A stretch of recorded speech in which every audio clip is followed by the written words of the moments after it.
Hello friends. आज हम बात करेंगे कि कैसे भय हमारी खुशियों और हमारी मंजिल को हमसे दूर कर देता है। भय दो तरह का होता है, एक असफलता का और दूसरा अपराध बोध का। और दोनों तरह के जो भय होते हैं वो मनुष्य को शक्तिहीन कर देते हैं।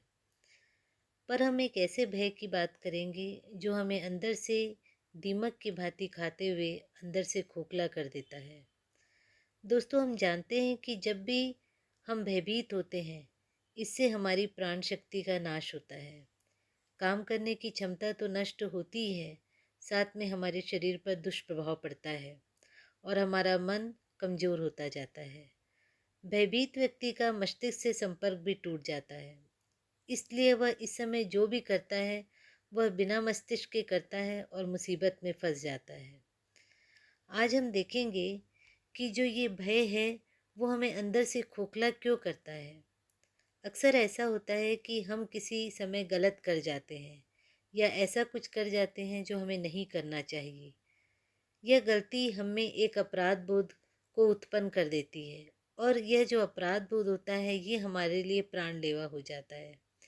इसी से बचने के लिए ही प्राचीन कालीन धर्मों में यह नसीहत दी गई है कि कुछ भी ऐसा न करे जो आपकी आत्मा करने से मना करती है। परंतु वास्तव में आत्मा कभी भी किसी बात के लिए मना नहीं करती।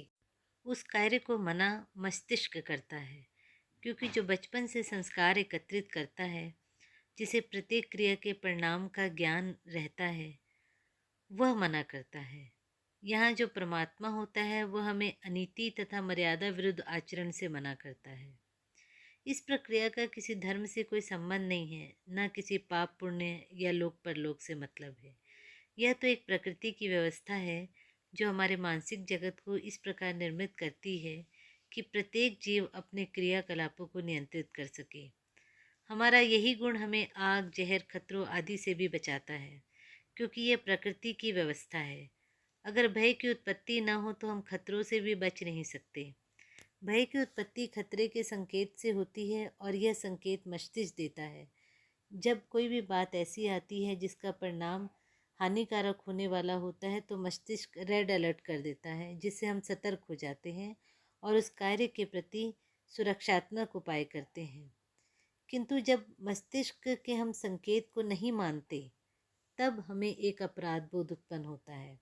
ऐसा उन कार्यों के प्रति होता है जो हमारे संस्कार हमें करने की इजाज़त नहीं देते हैं, जिन्हें सार्वजनिक रूप से बुरा माना जाता है। इसके लिए कोई निश्चित कर्म नहीं है। इस संसार में न कोई कर्म बुरा है न कोई अच्छा है, परंतु अच्छाई और बुराई का सीमांकन हम स्वयं करते हैं कि किस कार्य को करना चाहिए और किस कार्य को नहीं करना चाहिए। इसलिए हमें अपने ऐसे कर्मों का निर्धारण करना चाहिए जो हमें जीवन में ऊंचाई, समृद्धि, शांति दे, न कि कोई अनिष्ट की ओर धकेल दे।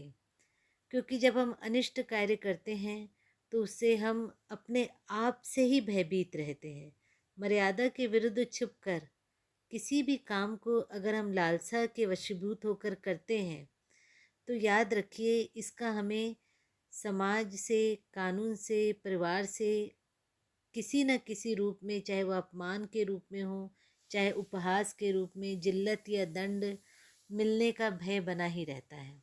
और यही भय हमारा खून चूसते हुए भूत प्रेत की तरह हमारे मस्तिष्क पर सवार हो जाता है और ये इतना ज़्यादा सवार हो जाता है कि यह व्यक्ति को अपने शिकंजे में ले लेता है और फिर इंसान को मृत्यु के अलावा और कोई दूसरा रास्ता ही नहीं सूझता।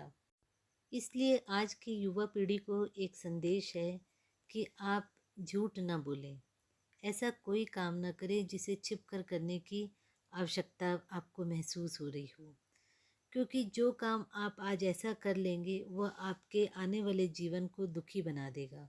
क्योंकि जो आज आप हैं वह कल नहीं रहेंगे। अपने कल को देखिए, आप एक पति बनेंगे या आप एक पत्नी बनेंगी, तो जो चीज़ दुनिया अगर उस काम को गलत कहती है तो वह जायज़ है, तो आपको वह काम नहीं करना चाहिए। और अगर आपको लगता है कि आप अगर कुछ ऐसा कर रहे हैं जो गलत नहीं है तो फिर सामने आइए, खुल कर कहिए। अगर आपको लगता है कि वह कार्य सही है तो जब आप खुलकर सामने आएंगी तो उसका कोई तर्क संगत आधार जरूर होगा, और ऐसा तर्क जो आपके औचित्य को सिद्ध करता है। तब तो आप जरूर कहिए, और फिर संपर्क भी बनाइए, फिर कानून से भी सहायता लीजिए। पर अपने मन से कोई भी गलत कार्य ना करे, क्योंकि वह आपके आने वाले जीवन को नहीं तो दुखी कर देगा, और हम नहीं चाहते कि आपके वर्तमान की वजह से आपका भविष्य दुखमय बन जाए। इसलिए दोस्तों, कोई भी गंदी आदत हो, चाहे वो नशे की हो या स्टेटस मीनिया हो, यदि ये लालसा बन जाती है तो वह आपको अपना गुलाम बना देती है, आपकी सोचने विचारने की क्षमता को खत्म कर देती है। दोस्तों, इसके बाद सिर्फ केवल अनर्थ होता है, और इस अनर्थ को ढकने के लिए हम और दूसरे अनर्थ करते हैं। तो अपने आप को बचा कर रखिए, क्योंकि जो आज है वह कल नहीं रहने वाला। इसलिए हमेशा अपने भविष्य को देखिए कि एक सुखी जीवन कैसे जिया जाता है। हम इस संसार में दोस्तों जीवन को जीने के लिए आए हैं, वो भी खुशियों भरा। हम खुद भी मुस्कुराएं और इससे हमारे परिवार वाले भी मुस्कुराते रहें। हमें ऐसे अपना जीवन जीना है। धन्यवाद।